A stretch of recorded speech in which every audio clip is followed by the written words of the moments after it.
남편을 떠나보낸 지 사흘째 되던 날이었습니다. 장례식장엔 아직 국화향이 남아있었고 사람들이 빠져나간 빈 의자들이 마치 저의 마음처럼 횡하기만 했습니다. 큰딸이 마지막으로 저를 올리고는 조용히 제게 다가왔습니다. 엄마, 장례는 다 끝났어요. 이제 들어가세요. 그 말에 고개를 끄덕였지만 한 발자국도 움직일 수 없었습니다. 아직 저 문을 나서면 정말로 이 사람이 없는 집으로 돌아가야 한다는 사실이 믿기지 않았기 때문입니다. 남편이 없는 집. 그곳은 과연 집일까요? 아니면 그냥 벽만 있는 공간일까요? 엄마, 저희 먼저 갈게요. 둘째 아들이 말했습니다. 그 눈빛에는 피곤함과 안도감이 동시에 담겨 있었습니다. 아버지를 떠나보내는 의무를 다했다는, 이제야 자신의 일상으로 돌아간다는 표정이었지요. 작은 딸은 묵묵히 제 옆에 서 있었습니다. 그래도 이 아이는 끝까지 남아주는구나. 그 생각에 마음이 조금 놓였습니다. 하지만 그 평온은 오래가지 않았습니다. 집으로 돌아오자마자 큰딸이 먼저 입을 열었습니다. 엄마, 이제 앞으로 어떻게 하실 생각이세요? 어떻게라니? 저는 무심코 되물었습니다. 남편 없이 앞으로 어떻게 살아야 할지 그것만으로도 머릿속이 새하얗게 비어 있었는데 딸의 표정은 전혀 다른 이야기를 하고 있었습니다. 아빠 명의로 된 건물은 임대 관리도 해야 하고 세금 문제도 있고 엄마 혼자 다 하실 수 있겠어요? 그제야 저는 이 아이들이 지금 무슨 이야기를 하려는지 알 수 있었습니다. 아직 장례도 끝나지 않았는데 너무 이른 거 아니니? 제 말에 둘째 아들이 나섰습니다. 엄마도 나이 드셨잖아요. 우리끼리 미리 얘기해 놓는 게 좋죠. 괜히 나중에 형제들끼리 싸우는 것보단 낫잖아요. 작은 딸은 아무 말 없이 고개를 숙이고 있었습니다. 평소 말이 없던 아이지만 그 침묵이 오늘따라 더 아프게 느껴졌습니다. 남편이 떠난 슬픔보다 내 곁에 남아있던 자식들이 이렇게 차갑게 느껴진 건 오늘이 처음이었습니다. 아직 향도 다 빠지지 않았는데 너희들 눈엔 엄마가 아니라 엄마의 재산만 보이는구나. 그 생각에 나는 다시 한번 남편의 영정 사진을 바라보았습니다. 이제야 알 것 같았습니다. 이 사람마저 없었다면 나는 이미 오래전부터 완전히 혼자였을지도 모른다는 것을. 남편의 장례식이 끝난 다음 날 집안은 기묘할 만큼 조용했습니다. 마치 누군가 일부러 소리를 삼킨 것처럼 텔레비전도 냉장고도 심지어 시계초침 소리마저 멈춘 듯 했지요. 거실 한켠엔 아직도 하얀 국화꽃이 시들어가고 있었습니다. 향이 발에 가듯 내 마음도 조금씩 색을 잃어갔습니다. 엄마, 오늘 저녁에 시간 좀 내실 수 있어요? 큰딸의 전화였습니다. 무슨 이야기인지 알 것 같아 마음이 무거웠습니다. 저녁 식탁 앞에 둘러앉은 세 남매. 어제까지만 해도 아버지의 사진 앞에서 눈물을 글썽이던 아이들인데 오늘은 그 표정이 사뭇 달랐습니다. 엄마, 건물 관리 어떻게 하실 거예요? 둘째 아들이 먼저 말을 꺼냈습니다. 나는 숟가락을 내려놓고 아들을 바라봤습니다. 그게 관리사무소에 연락하면 엄마, 그게 쉽지가 않아요. 큰딸이 말을 잘랐습니다. 세입자 문제도 있고 세금 문제도 있고 엄마 혼자 다 못하시잖아요. 나는 아무 대답도 할 수 없었습니다. 세금, 임대, 관리. 평생 남편이 해오던 일이라 나는 장부도 제대로 들여다본 적이 없었습니다. 그러니까 우리 셋이서 관리하자고. 어차피 엄마 연세도 있으시고. 둘째 아들의 말에 작은 딸이 조심스레 덧붙였습니다. 엄마, 오해하지 마세요. 우리가 다 엄마 걱정돼서 그러는 거예요. 엄마도 편하게 생활비 쓰시고 병원비도 필요하실 테니까. 그 말에 나는 처음으로 이 아이들이 나를 걱정해서 이러는 게 아닐지도 모른다는 생각이 들었습니다.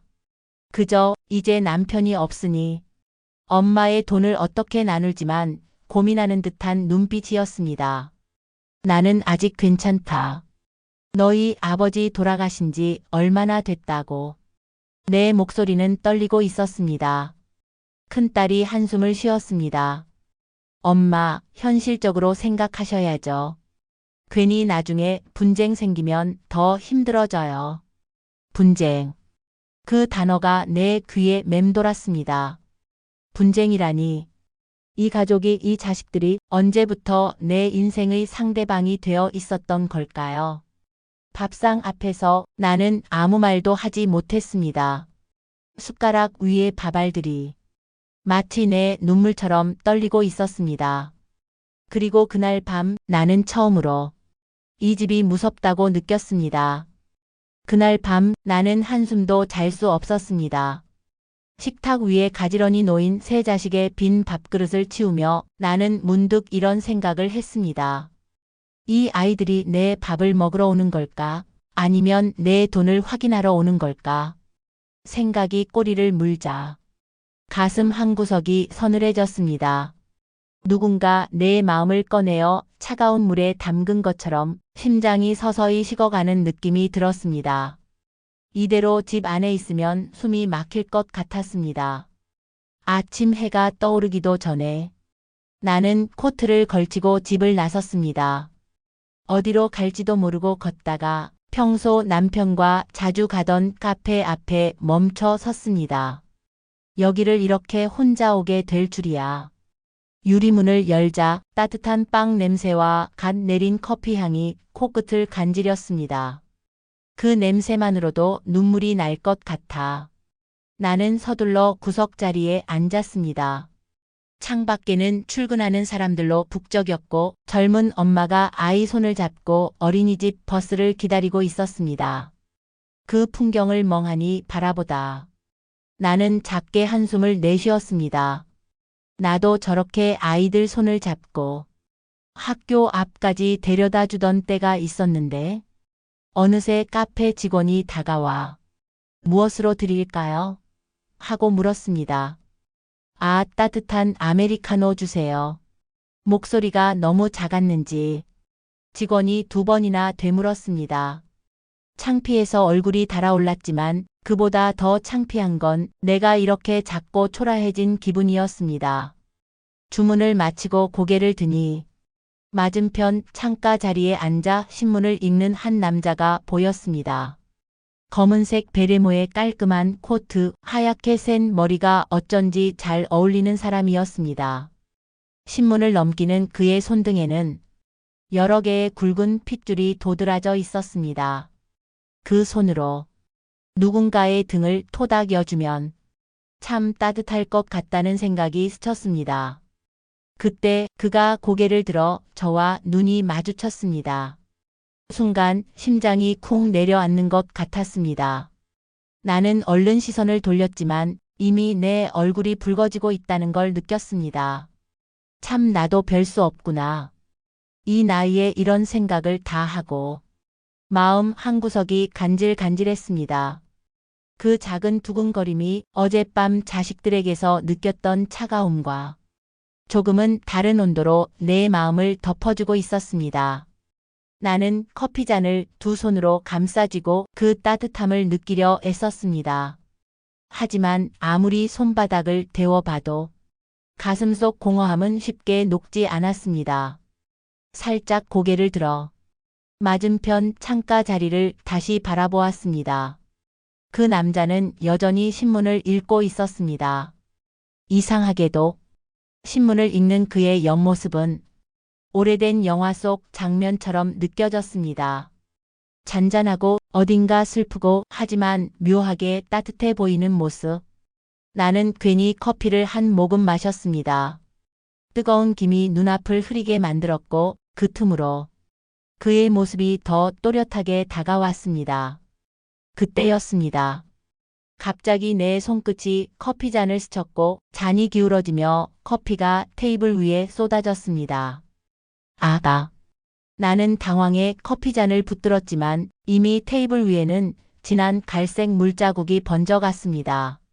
물기를 닦아야 하는데 가방 속 휴지조차 꺼낼 정신이 없었습니다. 괜찮으세요? 나선 목소리가 들렸습니다. 고개를 들자 신문을 읽던 그 남자가 제 앞에 서 있었습니다. 그는 주머니에서 손수건을 꺼내 테이블 위를 조심스레 닦아 주었습니다. 그 손길이 어찌나 부드럽고 조심스러운지 마치 값비싼 도자기를 닦는 것 같았습니다. 화상 입으실까 봐요. 커피가 많이 뜨거운가 봅니다. 나는 뭐라고 대답해야 할지 몰라 입술만 달싹였습니다. 그는 커피잔을 다시 내 앞으로 밀어놓고 잔 밑에 손수건을 접어 받쳐주었습니다. 이러면 흔들리지 않을 거예요. 그제야 나는 작게 웃으며 고개를 끄덕였습니다. 감사합니다. 제가 덜렁대서. 괜찮습니다. 저도 요즘은 손에 힘이 빠져서 자꾸 물건을 떨어뜨립니다. 그가 웃으며 말했습니다. 그 웃음에는 이상하리만치 깊은 슬픔과 따뜻함이 함께 묻어 있었습니다. 그는 다시 자기 자리로 돌아가 앉았지만 신문은 더 이상 읽지 않았습니다. 그저 창밖을 바라보고 있을 뿐이었지요. 나도 커피잔을 들어 입술을 댔습니다. 쓴맛이 혀끝을 타고 들어왔지만 가슴 한구석에는 달콤한 무언가가 스며들고 있었습니다. 이런 게 설렘일까? 아니면 그냥 사람이 그리운 걸까? 나는 커피잔을 내려놓고 창밖으로 떠오르는 겨울 햇살을 바라보았습니다. 오늘따라 햇살이 유난히 따뜻해 보였습니다. 카페에서 돌아오는 길, 내 발걸음은 이상하리만큼 가벼웠습니다. 하늘은 잿빛이었고 찬바람은 옷깃 사이로 스며들었지만 가슴 한구석만큼은 묘하게 따뜻했습니다. 집 앞에 도착했을 때 현관문을 열기가 싫었습니다. 문을 열면 다시 차가운 정막이 나를 삼킬 것이 뻔했기 때문입니다. 그래도 들어가야지. 한숨을 내쉬고 신발을 벗어 거실로 들어섰습니다. 거실엔 여전히 남편의 영정 사진이 놓여 있었습니다. 나는 코트를 벗어 소파 위에 내려놓고 영정 사진 앞에 앉았습니다. 여보, 오늘은 이상한 하루였어. 혼잣말을 하며 사진 속 그의 얼굴을 바라봤습니다. 누군가가 커피를 닦아줬어. 손수건으로 조심스럽게. 말을 하다 문득 내 목소리가 떨리고 있다는 걸 느꼈습니다. 그 사람 손이 참 따뜻했어. 아니, 손이 따뜻했다기보다 그 마음이 따뜻한 것 같았어.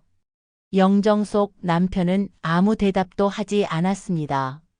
하지만 이상하게도 그의 눈빛이 부드럽게 웃고 있는 것처럼 느껴졌습니다. 나는 무릎 위에 손을 올리고 고개를 떨궜습니다. 나 이렇게 살아도 되는 걸까? 아직 장례 치른 지 얼마나 됐다고. 내가 너무 이기적인 걸까? 눈물이 뺨 위로 떨어졌습니다.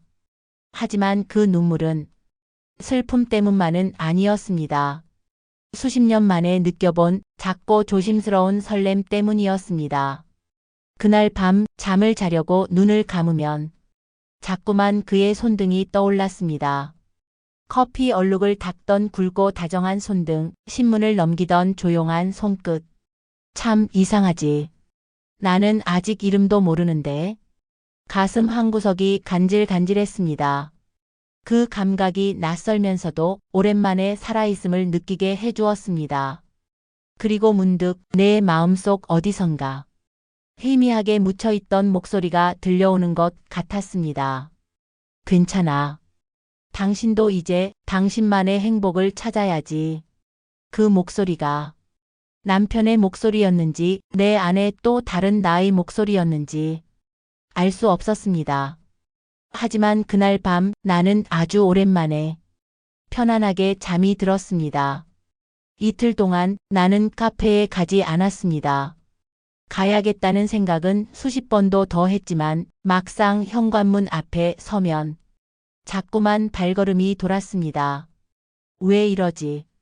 괜히 가서 기대하게 되면 어쩌려고. 그 사람도 그냥 지나가는 친절이었을 텐데 그렇게 스스로를 다독이며 두 번의 아침을 버텼습니다. 하지만 세 번째 날 아침 햇살이 너무도 따뜻하게 거실을 비추자 나도 모르게 마음이 풀어졌습니다. 오늘은 그냥 커피만 마시고 오자. 코트를 걸치고 집을 나섰습니다. 차가운 겨울 공기가 내 뺨을 스치자 오히려 마음이 조금 차분해졌습니다. 카페 문을 열고 들어서자 향긋한 빵 냄새와 원두향이 나를 반겨주었습니다. 나는 지난번과 같은 자리에 앉았습니다. 주문을 하고 고개를 들었을 때 맞은편 창가 자리에서 신문을 읽고 있는 그가 보였습니다. 심장이 쿵 내려앉았습니다. 있다, 오늘도 있네. 그는 고개를 들어 나를 보더니 천천히 미소 지었습니다. 순간 얼굴이 달아올라 나는 서둘러 고개를 숙였습니다. 주문한 커피가 나오고 나는 잔을 두 손으로 감싸 쥔 채 그를 힐끗 바라보았습니다. 그도 신문을 넘기다 말고 내 쪽을 바라보고 있었습니다. 그리고 자리에서 일어나 내 테이블 앞으로 다가왔습니다. 안녕하세요. 그의 목소리는 묘하게 사람을 안정시키는 힘이 있었습니다. 어제 그제는 안 오셨네요. 나는 당황해 고개를 저었습니다. 아, 네, 그냥 일이 있어서요. 그는 부드럽게 웃었습니다. 오늘은 커피 안 엎지르셨네요. 그 말에 나도 모르게 피식 웃음이 나왔습니다. 네 덕분에요. 그때 손수건 잘 빨아서 돌려드려야 하는데. 괜찮습니다. 그거 집에 너무 많아서요. 그의 농담에 나도 모르게 크게 웃음이 터졌습니다. 그 순간 카페 창밖으로 겨울 햇살이 부드럽게 들어왔습니다. 그 빛 속에서 그의 얼굴이 더 따뜻해 보였습니다. 저 괜찮으시면 오늘도 여기서 신문 좀 읽어도 될까요? 그가 묻자 나는 천천히 고개를 끄덕였습니다. 네, 그러세요. 그는 다시 자기 자리로 돌아가 앉았습니다. 신문을 펼치면서도 가끔 고개를 들어 나를 바라보고 있었습니다. 그리고 그 시선이 닿을 때마다 내 마음속 깊은 곳에서 아주 작은 꽃이 피어나는 듯한 기분이 들었습니다. 이 사람과 이렇게 커피를 마시는 것만으로도 오늘 하루가 덜 외로울 것 같아. 그날 카페 창밖으로 내리쬐는 겨울 햇살은 유난히 따뜻하고 눈부셨습니다. 그날 이후 나는 매일 같은 시간에 카페에 나갔습니다. 그리고 매일 그는 그 자리에 앉아 있었습니다. 신문을 읽는 척하지만 가끔 시선을 들어 내 쪽을 바라보는 그의 눈빛을 나는 이제 알아차릴 수 있었습니다. 그날도 나는 카페 문을 열고 들어서자마자 그의 존재를 느꼈습니다. 고개를 들어 눈이 마주치자 그는 조용히 웃었습니다. 나는 따뜻한 아메리카노를 주문하고 그와 마주 보이는 자리에 앉았습니다. 커피 잔에서 올라오는 김을 멍하니 바라보고 있는데 그가 자리에서 일어나 내 쪽으로 다가왔습니다. 오늘도 같은 자리시네요. 그의 말에 나는 살짝 웃었습니다. 네, 여기 창가가 좋아서요. 해가 잘 들어오잖아요. 맞아요. 여기 앉으면 햇살이 참 따뜻하죠. 그는 말끝을 흐리더니 조심스레 말을 이었습니다. 실례가 안 된다면 이름을 여쭤봐도 될까요? 순간 심장이 쿵 내려앉는 것 같았습니다. 오랜만에 듣는 그 질문이 왜 그렇게 가슴을 뛰게 했는지 모릅니다. 아, 네. 김영자예요. 김영자. 내 이름을 말하는데 목소리가 조금 떨렸습니다. 그는 고개를 끄덕이며 미소 지었습니다. 영자님, 좋은 이름이네요. 저는 이창수라고 합니다.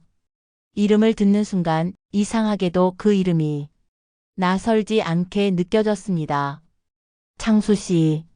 내가 그의 이름을 부르자 그의 얼굴이 조금 밝아지는 것 같았습니다. 오늘은 여기 앉아도 될까요? 그의 물음에 나는 잠시 머뭇거렸지만 곧 고개를 끄덕였습니다. 네, 그러세요. 그는 조심스럽게 내 맞은편 자리에 앉았습니다. 가까이에서 보니 그의 눈가엔 잔주름이 많았지만 그 주름들 사이사이에 어쩐지 따뜻함이 배어 있었습니다. 영자님, 커피는 항상 아메리카노만 드시네요. 그의 말에 나는 웃으며 대답했습니다. 다른 건 쓴맛이 덜하잖아요. 그런데 저는 이상하게도 쓴 게 좋아요. 쓴 걸 마시면 마음속 쓴맛이 조금은 사라지는 것 같아서요. 그는 잠시 내 말을 듣고 있다가 조용히 고개를 끄덕였습니다. 그 기분 뭔지 알 것 같아요. 그 말에 나는 묘하게 위로받는 느낌이 들었습니다. 그날 우리는 그렇게 처음으로 서로의 이름을 부르고 서로의 마음을 조금 나눴습니다. 카페 창밖으로 비치는 겨울 햇살은 여전히 차가웠지만 그의 웃음이 내 마음을 은은하게 데워주고 있었습니다. 그날 이후 우리의 대화는 조금씩 길어졌습니다. 처음엔 날씨 이야기, 커피 맛 이야기, 카페 창밖으로 보이는 사람들 이야기였지만 조금씩 아주 조금씩 서로의 속 이야기를 꺼내기 시작했습니다. 영자님은 어떤 음악 좋아하세요? 그의 질문에 나는 잠시 생각하다 대답했습니다. 예전엔 이미자 노래를 참 좋아했어요. 그때는 라디오에서 흘러나오는 동백 아가씨를 들으면 괜히 눈물이 나더라고요. 그는 고개를 끄덕이며 웃었습니다. 저도 그 노래 좋아했어요. 우리 어머니가 늘 부르시던 노래였거든요. 그렇게 우리는 서로의 기억 속 음악을 꺼내 이야기했고 언젠가는 같이 노래방에 가보자고 농담처럼 말하기도 했습니다. 카페에서 나와 걸을 때면 그는 언제나 내 걸음 속도를 맞춰주었습니다. 제가 천천히 걸을게요. 영자님 무릎 안 좋으시잖아요. 그 말에 나는 이상하게도 가슴이 뭉클해졌습니다. 괜찮아요. 저 아직 멀쩡해요. 말은 그렇게 했지만 그가 천천히 걸어주는 그 마음이 고마워서 눈물이 날 뻔했습니다. 어느 날은 카페 앞 벤치에 앉아 겨울 햇살을 쬐고 있는데 그가 조용히 내 손등 위에 자기 손을 올렸습니다. 굳은 살이 박인 그의 손등은 따뜻했고 묘하게 든든했습니다. 영자님, 제가 이렇게라도 손 잡아도 될까요? 혹시 불편하시면 말해주세요. 나는 아무 말 없이 그의 손을 가만히 감쌌습니다. 말하지 않아도 내 마음이 전해졌기를 바랐습니다. 그날 집으로 돌아오는 길 나는 내 손등에 남은 그의 손길의 온도를 느끼며 걸었습니다. 이상하게도 그 따뜻함이 내 가슴 깊은 곳까지 전해져 오랜만에 살아있다는 느낌이 들었습니다. 이 사람과 더 오래 이야기하고 싶다. 더 자주 만나고 싶다. 나 너무 큰 욕심을 내는 걸까? 하지만 그 욕심을 멈출 수 없었습니다.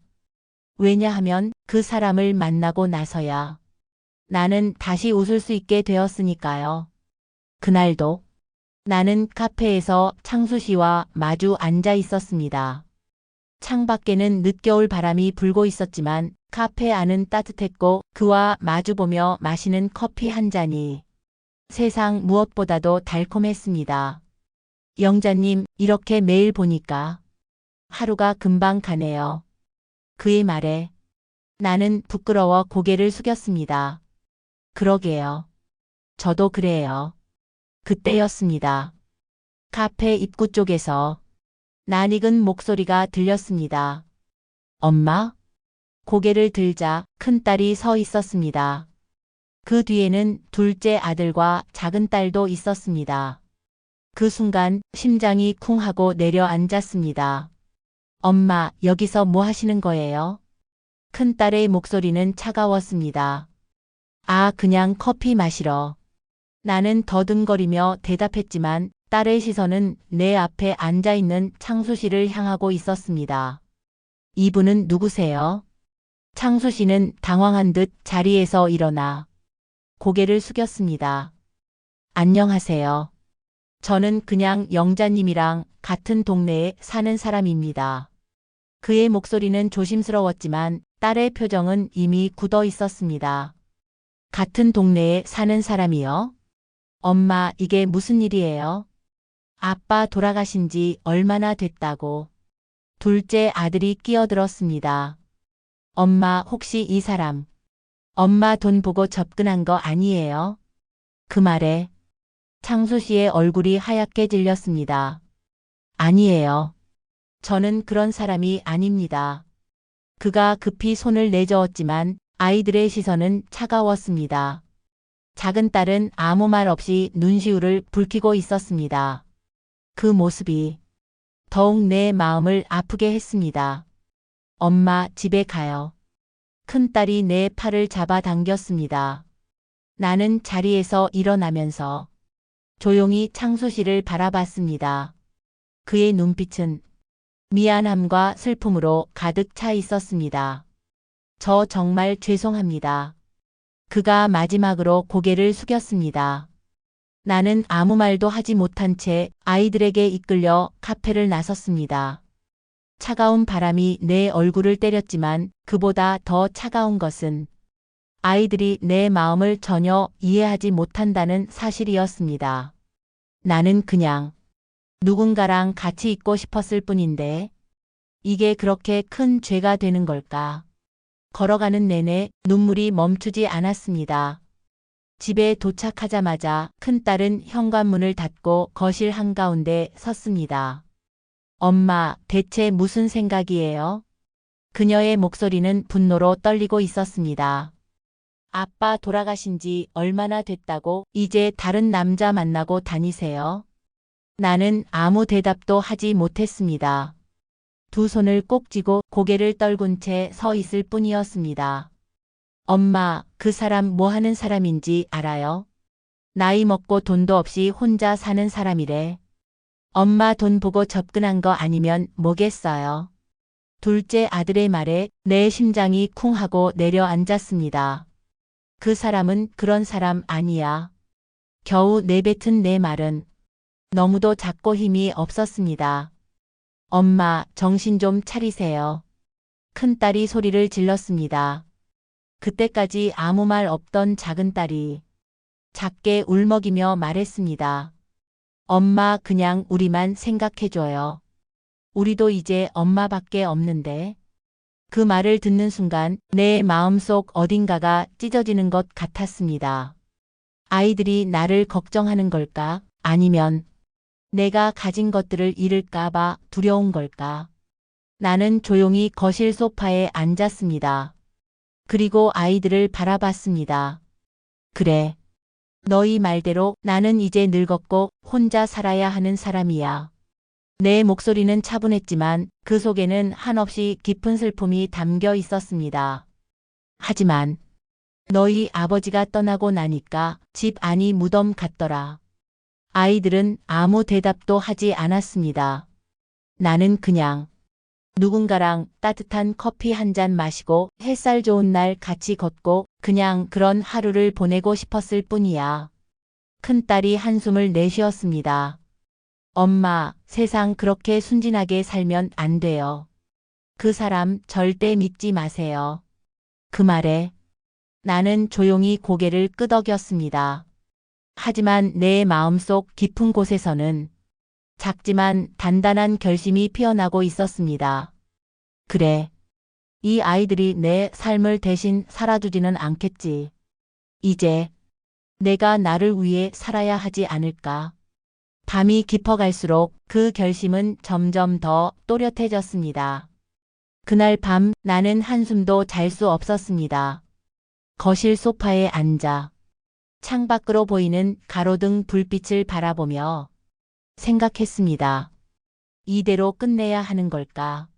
아직 그의 손끝의 따뜻함이 내 손등에 남아있는 것만 같았습니다.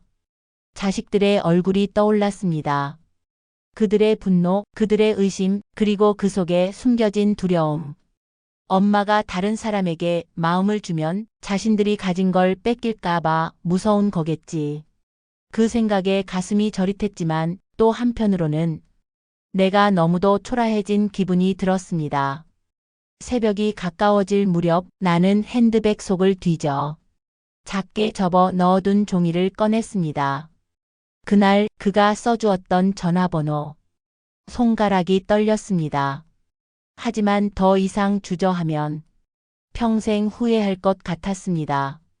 이 시간에 전화하면 안 되겠지. 시계를 보니 새벽 5시를 막 넘긴 참이었습니다. 나는 조용히 휴대폰을 꺼내 문자를 적었습니다. 안녕하세요. 저 영자예요. 오늘 아니 이제 아침이네요. 혹시 괜찮으시면 오늘 카페에서 뵐 수 있을까요?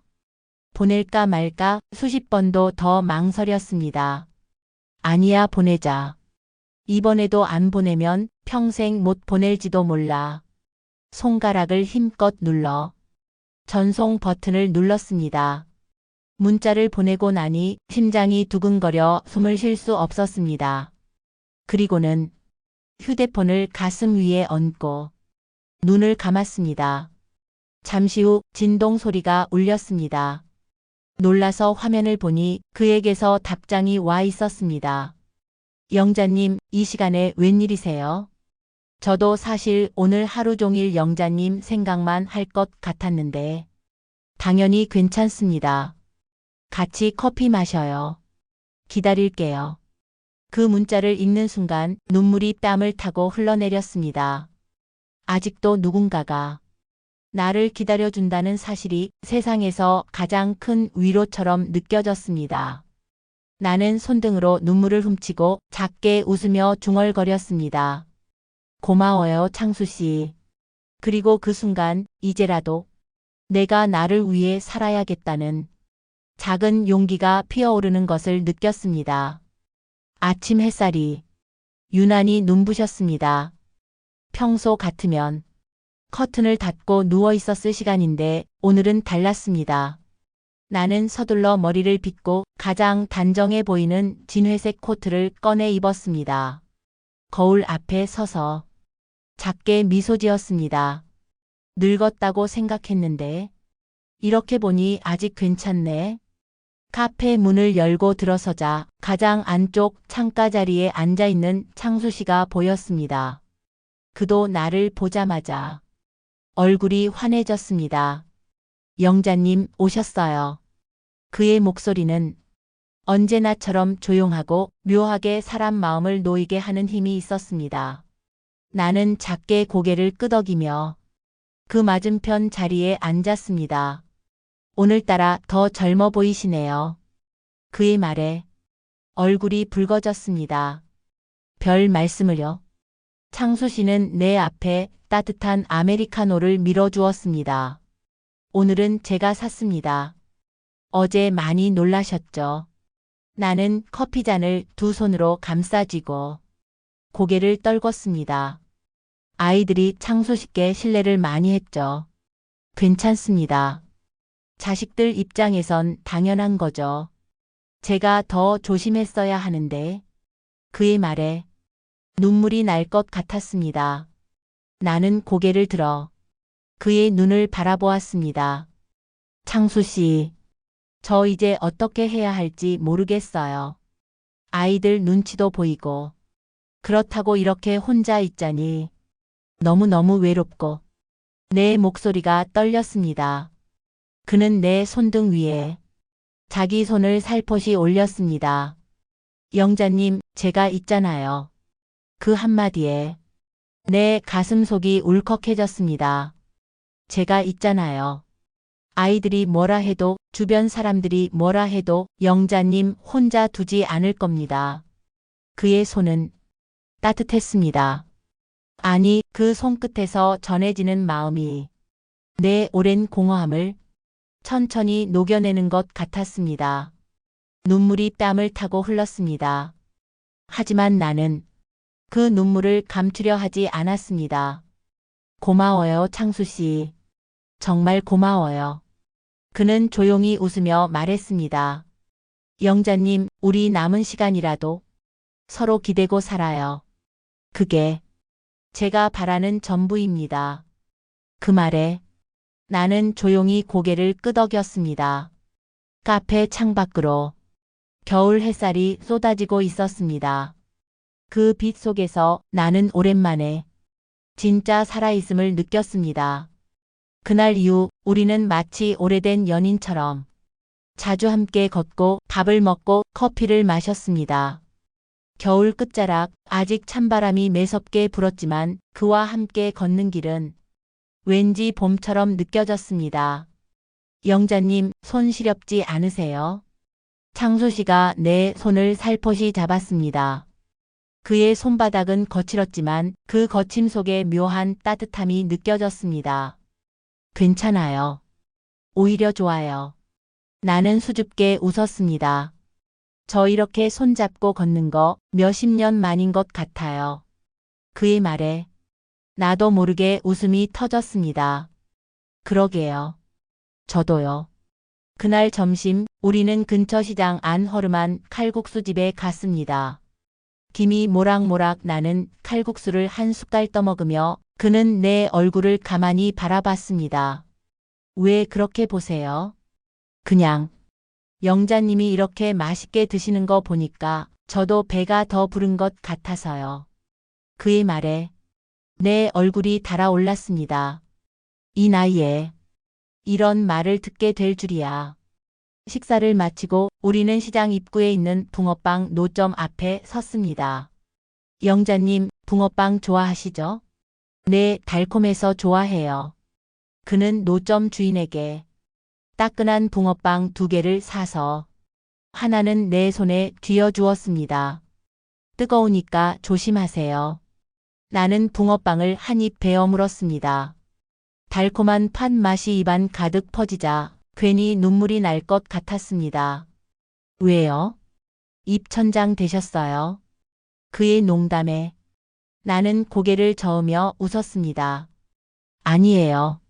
그냥 너무 행복해서요. 그때였습니다. 엄마? 뒤에서 들려오는 큰딸의 목소리에 나는 온몸이 굳어버렸습니다. 고개를 돌리자 큰딸과 둘째 아들이 시장에서 장을 보고 나오던 중이었습니다. 엄마, 지금 뭐 하시는 거예요? 큰딸의 목소리는 차갑고 떨리고 있었습니다. 칼국수 드시고 붕어빵 데이트까지? 엄마, 정말 이러실 거예요? 둘째 아들이 창수 씨를 노려보았습니다. 당신 대체 뭐 하는 사람이에요? 우리 엄마한테 왜 이러는 건데요? 창수 씨는 당황한 듯 고개를 떨궜습니다. 저는 그냥 영자님이랑 친구처럼. 친구요? 우리 엄마 재산 노리는 거 아니면 뭐겠어요? 큰딸의 그 말에 내 심장이 쿵 하고 내려앉았습니다. 그만해. 그만 좀 해라. 내 목소리는 떨렸지만 아이들은 멈추지 않았습니다. 엄마, 집에 가요. 당장. 큰딸이 내 팔을 끌었습니다. 나는 뒤돌아 창수 씨를 바라보았습니다.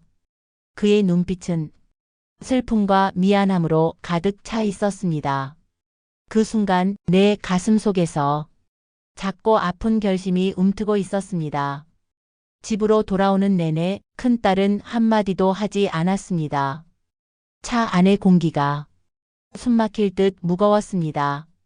도착하자마자 거실로 들어선 큰딸은 핸드백을 소파 위에 던지듯 내려놓고 나를 노려보았습니다. 엄마, 제정신이에요? 나는 아무 대답도 하지 못했습니다. 그저 두 손을 맞잡고 고개를 떨군 채 서 있을 뿐이었습니다. 아빠 돌아가신 지 얼마나 됐다고. 그런 사람 만나고 다니고. 엄마, 창피하지도 않아요? 큰딸의 목소리는 차갑고 날카로웠습니다. 둘째 아들도 거들었습니다. 엄마, 그 사람이 엄마 돈 노리는 거 눈에 뻔히 보이잖아요. 나중에 후회하지 말고 지금 당장 정리하세요. 그 말에 내 가슴이 쿵 내려앉았습니다. 작은 딸은 아무 말 없이 소파 구석에 앉아 울고 있었습니다. 나는 아이들을 바라보았습니다. 한때 내 품에서 울고 웃던 작고 여렸던 아이들. 그 아이들이 지금은 나를 이렇게 몰아붙이고 있었습니다. 너희들, 엄마가 그렇게 한심해 보여? 내 목소리는 떨렸습니다. 큰딸은 한숨을 내쉬었습니다. 엄마, 한심하다는 게 아니에요. 현실적으로 생각하라는 거예요. 엄마가 가진 거, 그 사람이 탐내는 거 뻔하잖아요. 그 사람은 그런 사람 아니야. 나는 겨우 내뱉었습니다. 엄마, 세상 살면서 사람 그렇게 쉽게 믿으면 안 돼요. 특히 엄마 같은 나이에 돈 보고 접근하는 사람 얼마나 많은 줄 알아요? 나는 고개를 떨궜습니다. 눈물이 바닥으로 뚝뚝 떨어졌습니다. 내가 그렇게도 못나 보이는 걸까? 내가 이렇게 살면 안 되는 걸까? 창수 씨의 얼굴이 떠올랐습니다. 커피잔을 내 앞에 밀어주던 손길, 추운 바람 속에서 내 손을 감싸주던 따뜻함. 나는 그 사람에게 돈도 집도 아무것도 주지 않았다. 그저 작은 커피 한 잔, 따뜻한 말 한마디, 그것뿐이었는데 내가 이렇게 욕먹을 일인가? 내가 이렇게까지 비난받을 일인가?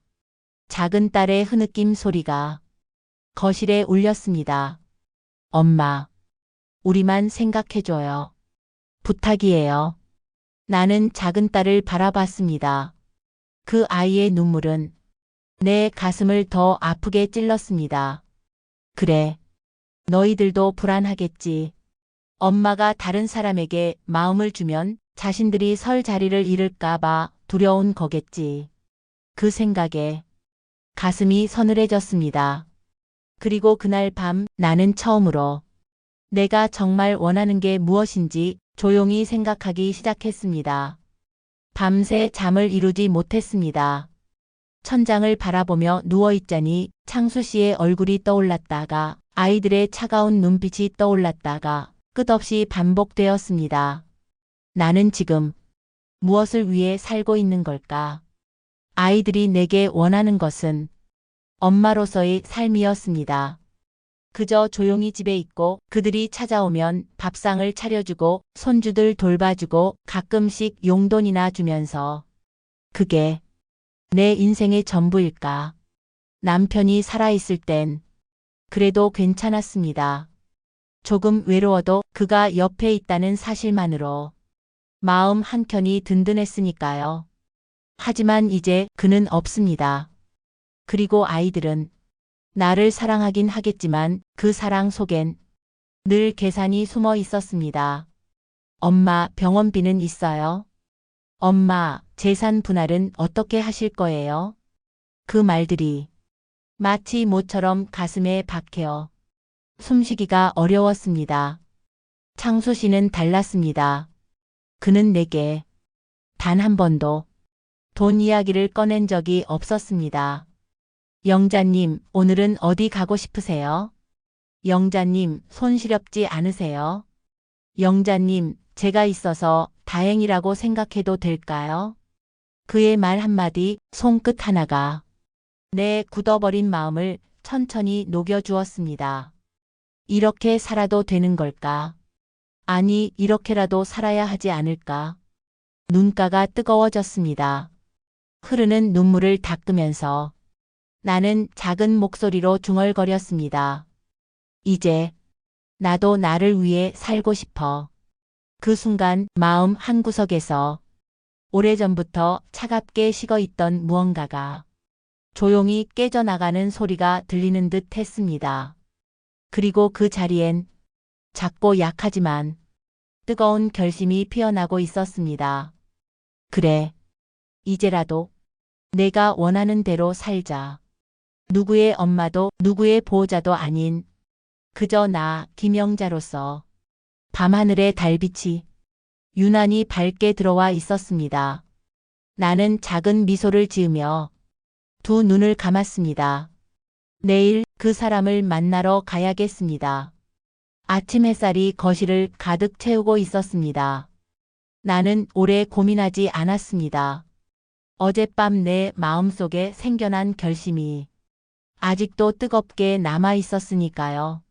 옷장을 열어 가장 단정한 베이지색 코트를 꺼냈습니다. 거울 앞에 서서 머리를 빗고 입술에 옅은 립스틱을 발랐습니다.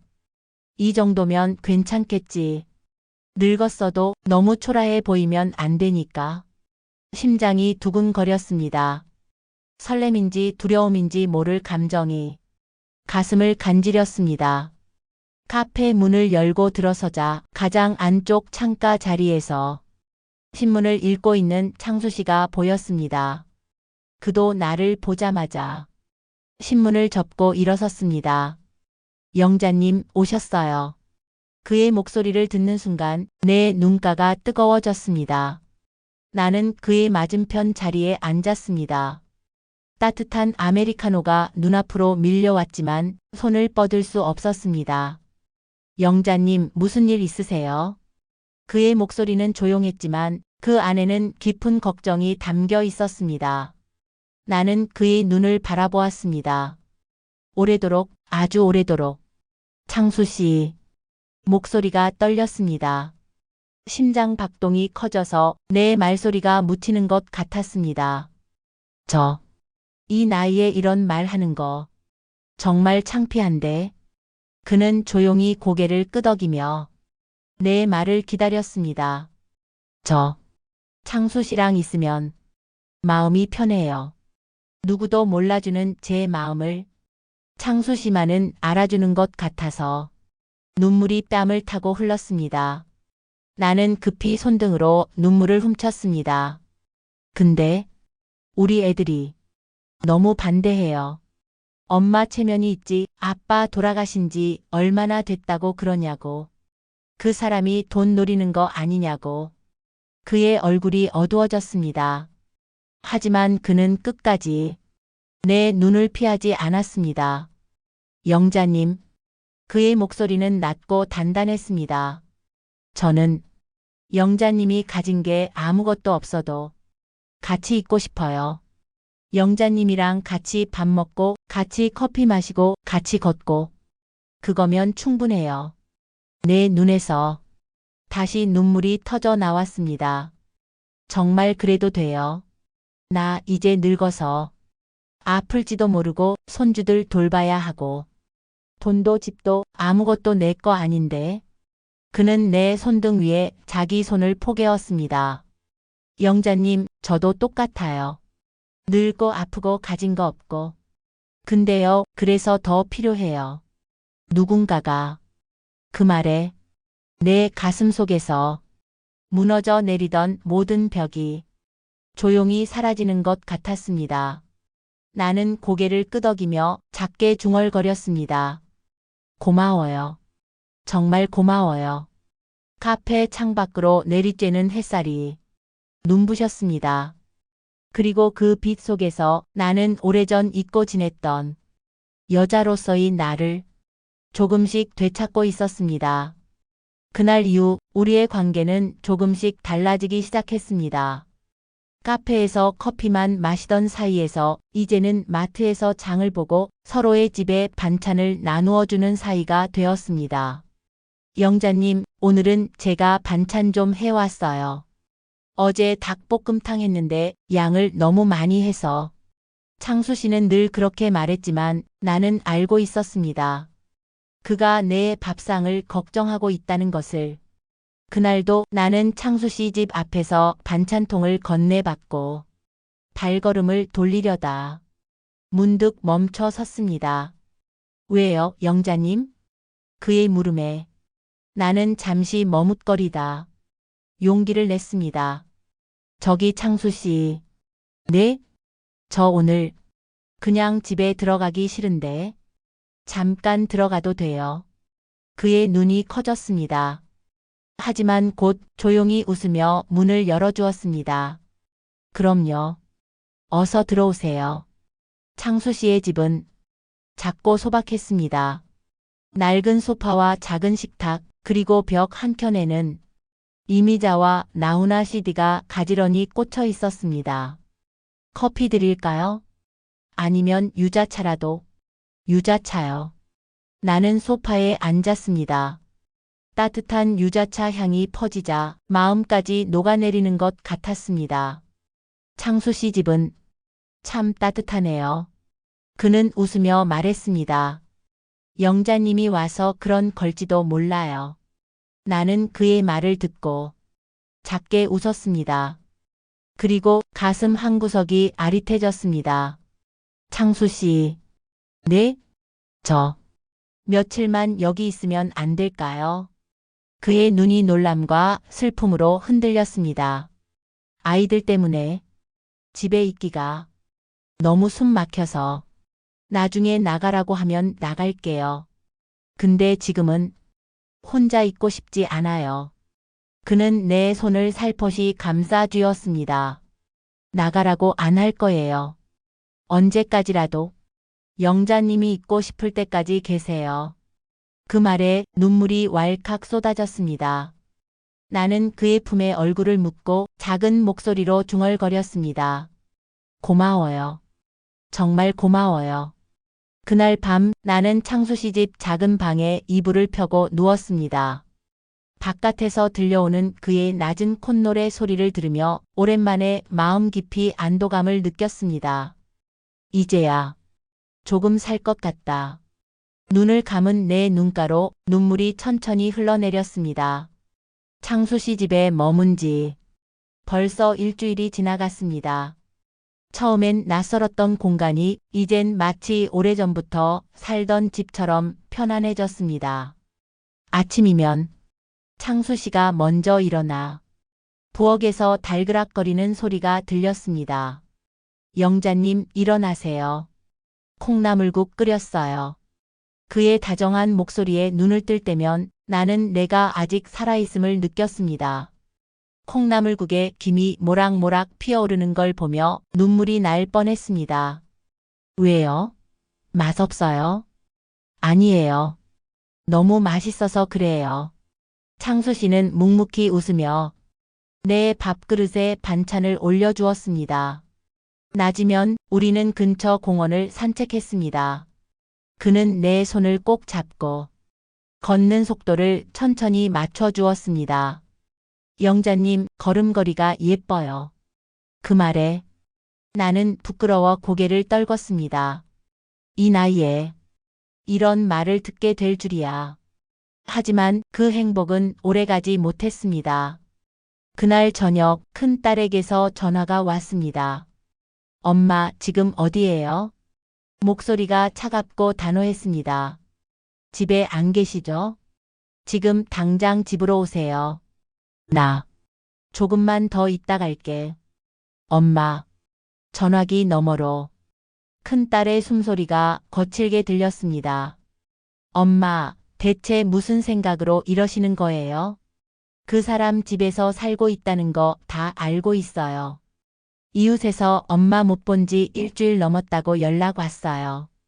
나는 아무 말도 하지 못했습니다. 엄마, 그 사람이 엄마 재산 노리는 거 뻔하잖아요. 지금 뭐 하는 건지 아세요? 정신 좀 차리세요. 손이 떨렸습니다. 창수 씨가 옆에서 내 표정을 보고는 조용히 손을 잡아주었습니다. 괜찮아요, 영자님. 괜찮아요. 그의 손끝에서 묘한 안정감이 느껴졌습니다. 하지만 전화를 끊고 나서도 가슴은 계속 저릿했습니다. 내가 이렇게 살아도 되는 걸까? 정말 내가 너무한 걸까? 눈물이 났습니다. 하지만 그 눈물 너머로 창수 씨의 얼굴이 보였습니다. 그의 눈빛은 여전히 따뜻했고 그 따뜻함이 내 마지막 자존심을 붙들어주고 있었습니다. 며칠 동안 아이들로부터 걸려오는 전화를 받지 않았습니다. 받아봐야 같은 이야기의 반복이었고 그 목소리를 들으면 내 마음이 더 무너질 것 같았기 때문입니다.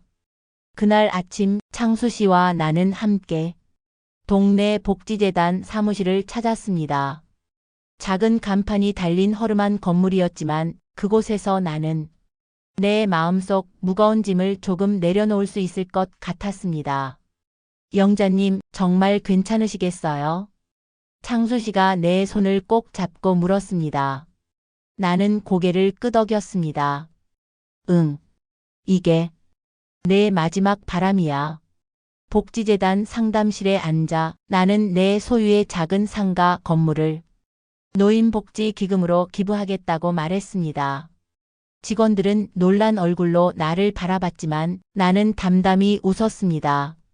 아이들에게 남겨주면 서로 싸우기만 할 거예요. 그럴 바엔 정말 필요한 사람들에게 쓰이는 게 좋겠죠.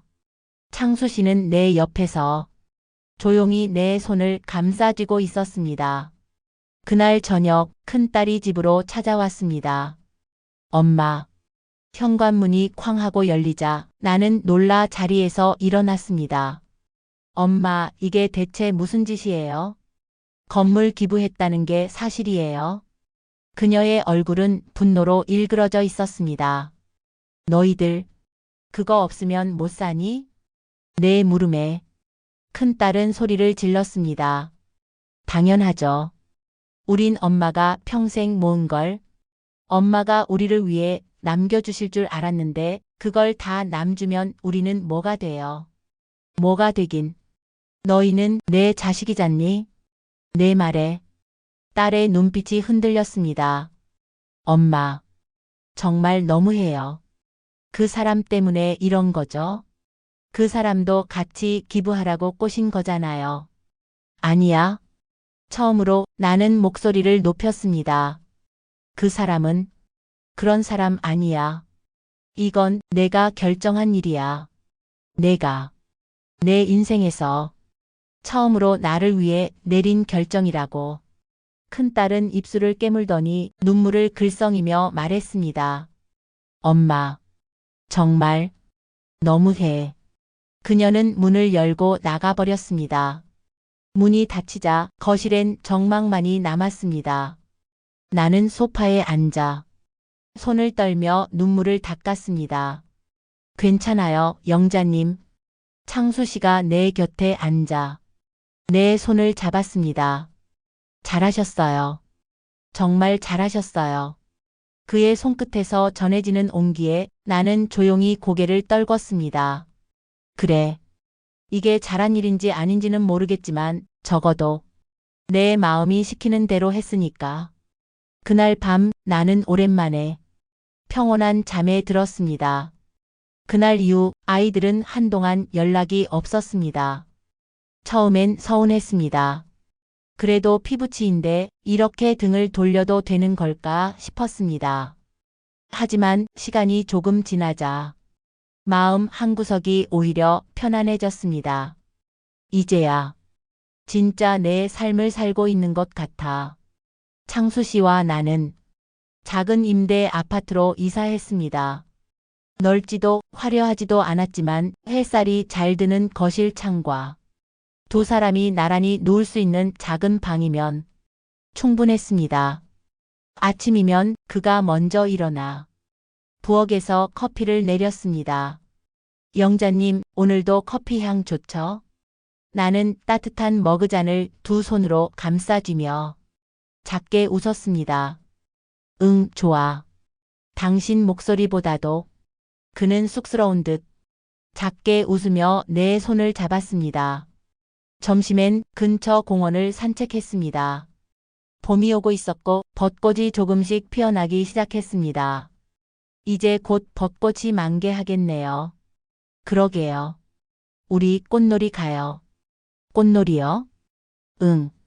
젊은 사람들만 가는 거 아니잖아요. 우리도 가요. 가서 사진도 찍고 붕어빵도 사 먹고. 내 말에 창수 씨는 고개를 끄덕이며 웃었습니다. 그래요. 영자님이랑 가면 어디든 좋아요. 그 말이 마치 고백처럼 느껴져 내 가슴이 두근거렸습니다. 저녁이면 작은 식탁에 마주 앉아 밥을 먹고 식사를 마친 후엔 소파에 나란히 앉아 드라마를 봤습니다. 영자님, 이 드라마 주인공보다 영자님이 더 예뻐요. 그 말에 나는 웃으며 그의 어깨에 기댔습니다. 이렇게 살다가 이렇게 가면 후회 없겠다.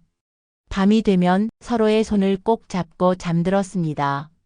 그 손끝의 따뜻함이 내 삶의 마지막 계절을 가장 아름답게 물들이고 있었습니다. 그리고 나는 마지막 내레이션처럼 조용히 마음속으로 중얼거렸습니다. 사랑은 나이를 가리지 않는다. 그리고 나는 지금 내 생의 봄을 살고 있다.